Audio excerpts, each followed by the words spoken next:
Olá, galera! Estamos aqui para mais uma aula. Hoje nós vamos estar conversando, sobre introdução à saúde pública, ou saúde coletiva. Então vamos lá. Bem, quando a gente fala aqui em introdução à saúde pública, nós vamos estar pensando, vocês já assistiram o vídeo na aula passada, como introdução como surgiu a saúde pública no Brasil. Então a gente vê que é uma história, uma história que a gente já vem carregando há vários anos. E a saúde pública ela é muito importante para todos nós. Nesse momento atual aí de crise, de pandemia, é bem importante, a gente entender como que ocorre a transmissão das doenças, qual é a natureza, qual é a história natural da doença. Então nós vamos estar conversando um pouco sobre esse tema que é a aula de hoje, História Natural da Doença. Bem, história natural da doença, ela vai se referir ao curso que a doença percorre, desde o início dela até a sua resolução, sem nenhuma intervenção. Então, se a gente não fizesse nada, a doença ela ia desde o início até a resolução dela, e isso a gente chama de história natural da doença. É o curso que ela percorre, desde o início até a resolução, sem intervenção, ok? É a forma própria de evoluir que tem toda doença um processo, ou quando se deixa seguir seu próprio curso. É aquilo que nós estamos falando. É como se a gente tivesse um resfriado, uma gripe, e a gente não tomasse absolutamente nada. Ela ia progredir, ela ia evoluir e ia involuir. Isso, então, é a história natural da doença. O processo ele se inicia com a exposição de um hospedeiro suscetível a um agente causal, ok? Então, o hospedeiro suscetível, ele se expõe, a um agente causal e vai terminar. Então, esse processo ele começa com a exposição e termina com a recuperação, com a deficiência ou com o óbito, ok? Então, ele vai ter um processo. O processo, então, tem início e tem fim. O início desse processo, dessa história natural da doença, ela é a exposição. Então, quando o hospedeiro suscetível ele se expõe, ok? A um determinado agente e termina com a recuperação daquele indivíduo, com a deficiência, ele pode ficar com uma sequela ou com o óbito. Período pré-patogênese. Então, vamos falar um pouquinho sobre esse período pré-patogênese. O período pré-patogênese é o momento em que ainda não há a doença instalada no indivíduo ou na população, mas as condições para que ela venha a ocorrer é que devem ser controladas. Então, ainda não temos a doença. Esse período, quando a gente fala em período pré-patogênese. Patogênese, a gente tem também patologia, que é uma palavra que lembra doenças pra gente. Então, pré-patogênese, pré-doença, ok? Ainda não há a doença instalada no indivíduo e população. Porém, as condições para que ela venha a ocorrer é que a gente vai controlar. Bem, então nós temos o ambiente, nós vamos falar sobre isso. Nós vamos ter um agente e vamos ter um hospedeiro. Então, o período pré-patogênese vai englobar esses três tópicos. Vamos primeiro falar aqui do agente, O que é o agente aqui no caso desse período pré-patogênese? É um fator que ele pode ser micro-organismo, pode ser um micro-organismo, pode ser uma substância química ou uma forma, de radiação. Então, agente é um fator que pode ser, então, um micro-organismo, uma substância química ou uma forma de radiação. Os agentes, eles podem ser divididos em biológicos e não biológicos, ok? Vamos seguir aqui. O que seria um agente biológico? São os organismos vivos capazes de causar uma infecção ou doença no ser humano e nos animais. As espécies que ocasionam doença humana são denominadas de patogênicas. Então, agentes biológicos, nós vimos que o agente que pode causar a doença, ele pode ser biológico ou não biológico. Os biológicos são os organismos vivos que são capazes de causar uma infecção. Um vírus, pode ser uma bactéria, pode ser um bacilo, um fungo, são agentes vivos. Então, nós chamamos de agentes biológicos. Agentes não biológicos, como nós falamos, que pode ser até uma radiação, né? Ele pode ser um agente químico ou um agente físico. O hospedeiro, que é o segundo tópico, né, que nós falaríamos, ele está relacionado à suscetibilidade dos indivíduos humanos aos agentes agressores. Então, existe aqui vários fatores, né? Eu coloquei alguns apenas, né? Que vão fazer com que o indivíduo, se ele está enquadrado, né, em algumas dessas, se tiver alguma deficiência em alguma dessas áreas aqui, ele se torna mais suscetível a ser um hospedeiro daquele agente.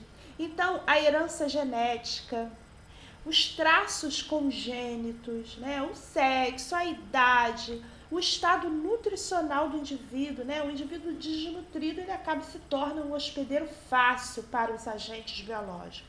O condicionamento físico, a atividade de trabalho, né, dependendo de qual atividade ele trabalha, ele se expõe demais, como, por exemplo, né, a gente pode falar do pessoal da saúde. Nós, durante esses agentes aí, que é o vírus, né, o coronavírus, por exemplo, nós, da saúde, acaba que somos mais suscetíveis a esses agentes. Por quê? Porque depende aqui, no caso, nós estamos também, além de outros, né, que sempre as pessoas estão enquadradas em várias coisas, a atividade de trabalho conta. A atividade de descanso, de lazer, a vida sexual, as características, quando a gente fala em vida sexual, as pessoas com uma vida sexual mais promíscua, elas acabam se expõem muito mais, então são hospedeiros mais suscetíveis aos agentes agressores. Características pessoais de sociabilidade, padrão alimentar, usuários de cigarro, de álcool, né, de outras substâncias químicas, drogas, práticas de autocuidado, né, uma defasagem aí do cuidado, uma história patológica pregressa, né, às vezes o indivíduo ele já tem uma história patológica anterior que vai fazer com que ele se torne mais suscetível àquele agente agressor. E o estado de saúde atual, ok? Então, vocês vão observar, né, quando a gente fala de hospedeiro, né, que vai estar relacionado a essa suscetibilidade, a gente pode avaliar isso com essa pandemia. As pessoas, cada uma reage à presença do micro-organismo de uma forma.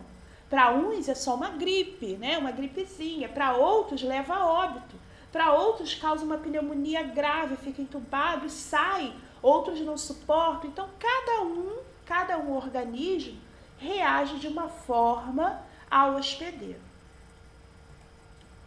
Bem, e o meio, né, que é o ambiente, né? O que seria aí esse meio?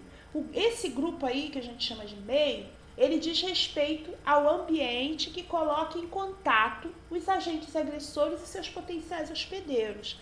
Então, tudo isso daqui, né, quando a gente fala, né, na pré-patogênese, é o ambiente, aquele ambiente local, né, o agente e o hospedeiro. Para ocorrer uma difusão desse agente, a gente precisa de um ambiente também que seja favorável, um hospedeiro favorável e o agente está aqui, ok? Então, vai depender de todos esses três fatores aqui para ocorrer uma infecção, para se instalar ali uma patologia. O período de patogênese, então a gente viu, só voltar aqui para a gente fechar o pensamento. Nós vimos o período pré-patogênese, que é aquele período, né, como nós já falamos, aonde não há doença instalada no indivíduo. Então, não tem doença instalada. Esse é o período pré-patogênese. Vamos lá. Agora a gente vai falar do período de patogênese. Nesse período aqui, a doença ela já é perceptível pelo indivíduo afetado ou por terceiros, com sinais, com sintomas que vão caracterizar um quadro clínico. Então, período de patogênese, a doença já é percebida. Então, ela já está ali, já tem sinais, já tem sintomas. O pré-patogênese, a gente ainda não tem a doença instalada. Esse período patogênico, de patogênese, né, mesma coisa, ele vai ser, a gente vai ter duas formas de apresentação. O período patogênico pré-clínico, ele diz respeito às alterações celulares, às alterações dos tecidos, nas funções dos organismos. Nós vamos observar aqui que ocorrem, né, antes de se produzirem sinais ou sintomas positivamente observáveis. Então, diz respeito às alterações nas células, nos tecidos e funcionais que ocorrem nos organismos afetados por uma doença antes de produzir os sinais ou sintomas positivamente observados. Então, a gente chama esse período de período patogênico pré-clínico. Nós temos, então, o período patogênico clínico. Esse daqui, né, nesse período aqui, nós vamos procurar identificar a síndrome, característica de uma doença, com sinais e sintomas mais frequentes e seus possíveis desdobramentos clínicos. Aqui a gente já vai tentar, né, já vai se procurar identificar qual é aquela doença, seguindo, no caso, as características daquela doença.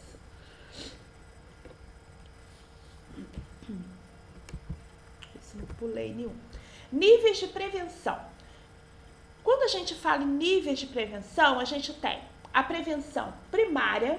Essa prevenção primária, ela busca impedir processos patogênicos antes que eles se iniciem. Então, quando a gente vai falar agora, né, de níveis de prevenção, só para a gente poder organizar, nós temos então uma prevenção primária, prevenção secundária e prevenção terciária. Nós vamos estar falando desses três tipos de prevenção. Bem, prevenção primária, nós vamos então buscar impedir que aquele processo patogênico que a gente viu, né, que é desde o início da doença, né, até a evolução dela, né, em que fim que ela vai dar, vai ter uma melhora, vai ter um óbito, vai ter uma sequela. Então, a prevenção primária, ela busca impedir os processos patogênicos antes que eles se iniciem. Então, a gente chama de prevenção primária. É o período, nós vamos estar aqui falando também do período pré-patogênico, né? Aquele período antes da doença, não existe a doença. Então, a gente procura evitar que essa doença apareça. Essa prevenção primária, ela pode ser de dois tipos. Primeiro, promoção da saúde e proteção específica. Então, nós vamos ver primeiro a promoção da saúde e depois proteção específica. Estamos falando, então, de prevenção primária, promoção da saúde e proteção específica. Aqui a gente tem, né, nesse slide aqui, a gente observa a promoção da saúde e aqui do lado o outro tipo de prevenção primária, que é a proteção específica. A promoção da saúde são todas aquelas ações que visam o aumento do bem-estar em geral e da qualidade de vida. Então, todas as ações que visam o bem-estar geral e uma melhor qualidade de vida, nós chamamos de promoção da saúde. Então, moradia, né? A coleta de lixo, transporte, educação, saúde, lazer, são todas aquelas ações voltadas com o objetivo de melhorar o bem-estar geral, né? O bem-estar de todos. Promoção da saúde. A proteção específica são aquelas ações que são dirigidas a grupos específicos de processo de saúde e doença. Então, exemplo, uma vacinação. A gente sabe que a vacina, ela é para prevenir uma determinada doença. Então, nós estamos falando aqui da prevenção primária, ok? Quimioprofilaxia. Então, o que é quimioprofilaxia? É um tratamento que a gente vai fazer com medicamento a fim de evitar que aquela doença apareça. Vou explicar para vocês. Bem, desculpa aí. Isoniazida, né? Isoniazida é um medicamento que é usado até para pacientes de tuberculose, mas ele é usado também para contactantes de tuberculose. O que é contactantes? Vamos imaginar que foi diagnosticado um paciente de uma família com tuberculose, com BK. Aquelas pessoas que vivem naquela casa, elas se tornam contactantes. Quer dizer, elas tiveram contato com aquele paciente. Então, é imprescindível que todas as pessoas daquela família façam um tratamento. Existe aí um protocolo do Ministério da Saúde para aquelas pessoas que tiveram contato com aquele paciente de tuberculose. E esse tratamento é feito, né, até o último protocolo, com isoniazida. Então, isoniazida para contactantes de tuberculose. Entendido? Existe uma outra medicação que a gente chama de rifampicina, que até também é usada para tuberculose, né? Está dentro do esquema, para tuberculose, para tratamento de tuberculose. A rifampicina, ela é usada também para contactantes de doença meningocócica. Entendido já o que é contactante, né? Então, contactantes são aquelas pessoas que entram em contato com algum paciente com a doença meningocócica. Por exemplo, em um plantão, nós estamos de plantão na emergência de um hospital. E aí chega pra gente um paciente, né, que é uma suspeita de meningite. Até aí tá como suspeita. Então, hoje nós estamos de plantão. O resultado daquele exame, daquele bico, saiu no dia seguinte, quando a gente já foi embora para casa.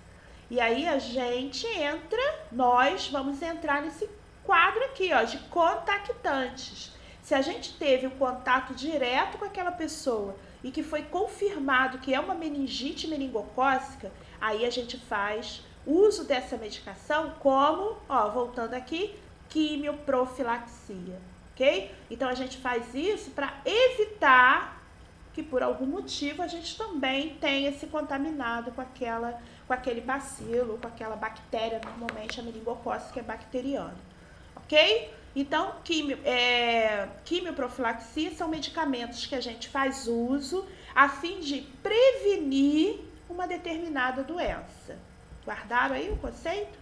Então, nós temos também o AZT, que é feito para recém-nascidos de mães infectadas pelo HIV. Isso tudo aqui está dentro dessa proteção específica. Estão entendendo? Ó, as ações dirigidas a grupos específicos, e aí a gente está falando aqui de grupos específicos. Então, quando o filho da mãe que é soro positivo nasce, ele tem que fazer o uso da medicação por um determinado período. Isso como profilaxia, certo? O combate à dengue, ele entra também aqui. Uma campanha para uso do cinto de segurança.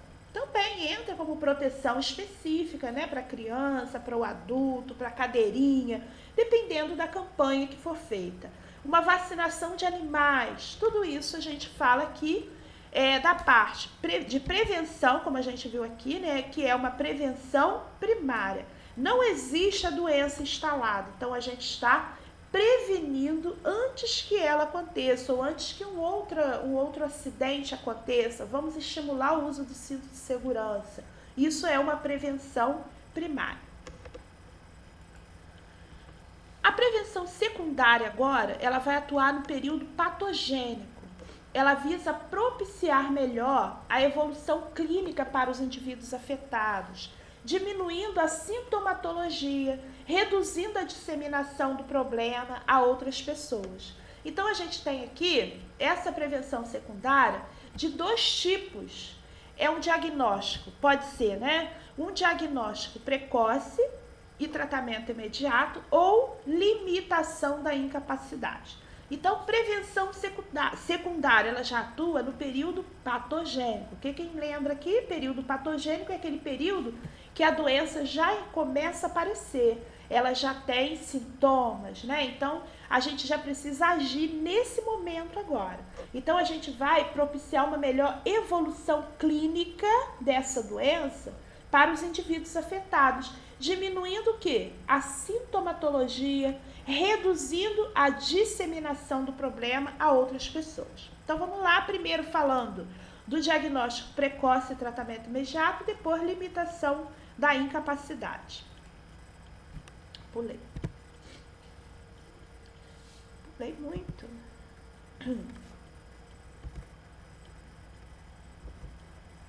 Ai, adiantei um slide. Bem, o diagnóstico precoce, né, e tratamento imediato, primeiro, né, que nós vamos falar, o objetivo é detectar o mais rapidamente possível processos patogênicos já instalados. Então, o objetivo nesse diagnóstico precoce, quer dizer, quanto mais rápido for feito esse diagnóstico, e o tratamento imediato. O objetivo aqui, então, é de detectar o mais rapidamente possível os processos patogênicos que já estão instalados. Então, por exemplo, né, o Papa Nicolau entre mulheres sexualmente ativas. A gente sabe que o Papa Nicolau é o exame preventivo. O objetivo é o quê? Um diagnóstico precoce. Uma mamografia e exame físico das mamas em mulheres acima de 50 anos, né, ou mulheres de alto risco, que tem história familiar de CA de mama. Então, a indicação aqui é como prevenção, é um diagnóstico precoce para poder iniciar o tratamento imediatamente. Uma dosagem de glicemia, de colesterol em pacientes, indivíduos obesos ou com história de risco aumentado e por aí vai. Então, quando a gente trabalha nessa função aqui da secundária, né, da prevenção secundária, o indivíduo ele já é hipertenso, eu preciso manter um controle daquilo ali, eu preciso diagnosticar um pico hipertensivo o mais rápido possível e iniciar o tratamento imediatamente, ok? Então, nós estamos falando aí da prevenção secundária. O outro tipo de prevenção secundária é a limitação da incapacidade. Nesse nível de prevenção, o processo de adoecimento ele está plenamente instalado. O objetivo aqui é cuidar dos casos para a cura total ou com poucas sequelas e o cuidado com doenças crônicas. Então, o objetivo nessa limitação da incapacidade é evitar que o indivíduo chegue no percurso final daquela doença com muitas sequelas. Então, o objetivo é para se curar totalmente ou, se não puder curar, que aquelas sequelas sejam poucas, né? Não seja uma sequela tão grande, não se torne uma coisa crônica para aquele indivíduo. Exemplo, os programas de hipertensão, de diabetes, certos distúrbios mentais, a gente tem aí alguns programas, né, que falam sobre essa parte aí do suporte, a ajuda aí aos distúrbios mentais, o suporte terapêutico para AIDS, né, o que existe, né, o programa, as doenças autoimunes, né, a gente tem doenças aí como tratamento para lúpus, que é uma das doenças autoimunes. Então, existe programa específico, né, com objetivo. O objetivo, então, é esse, de ajudar aquele indivíduo a ele não chegar ao final do percurso daquela doença ou com sequelas graves, ou tentar melhorá-lo, né, da melhor forma possível. Então, isso é o que a gente chama de prevenção secundária, no caso aqui, para limitar a incapacidade. Como eu troquei o slide, tá aqui. Os níveis de prevenção terciária, né? A terciária, que é o último nível que nós vamos estar falando hoje, é o momento em que esse processo de saúde e doença ele já alcançou o termo final, ou uma forma estável de longo prazo, a cura com sequelas ou a cronificação. Nesse período aqui, nessa prevenção terciária, é o final da doença. Então, terminou como? Terminou bem? ou terminou com uma sequela, ou uma doença que era aguda, ela se tornou crônica, quer dizer, aquele indivíduo vai carregar aquilo para sempre. Então, isso daí a gente vai chamar de prevenção terciária. Qual o objetivo da prevenção terciária? É a qualidade de vida, a pessoa, a família, ou então até a comunidade. Okay? Então, aqui na prevenção terciária é a busca de uma qualidade de vida melhor para aquele indivíduo, para aquela família ou para aquela comunidade. Muito bem. Eu acho que estamos acabando. O último slide, então, 25 minutos, é esse. Reabilitação, como no caso de restrições funcionais, sequelas, né, necessidade do uso de próteses.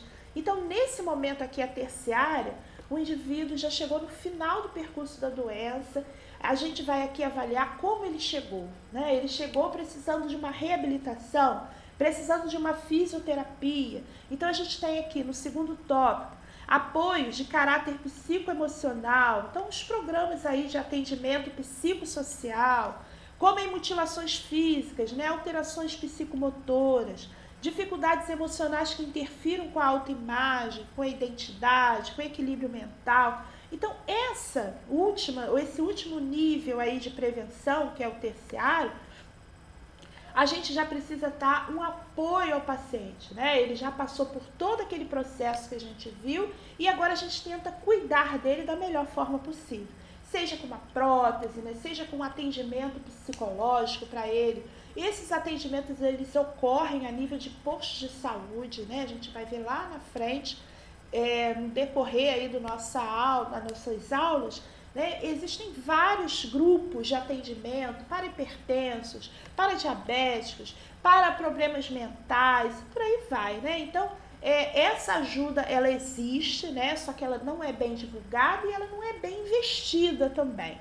Ok? Então, nós vimos hoje a história natural da doença, vemos os níveis de prevenção, que podem ser primário, secundário, terciário, e por hoje é só. Fiquem com Deus, tenham um bom dia, até a próxima aula, né? Em breve a gente vai estar colocando a segunda aula aí do nosso programa de saúde coletiva. Obrigada.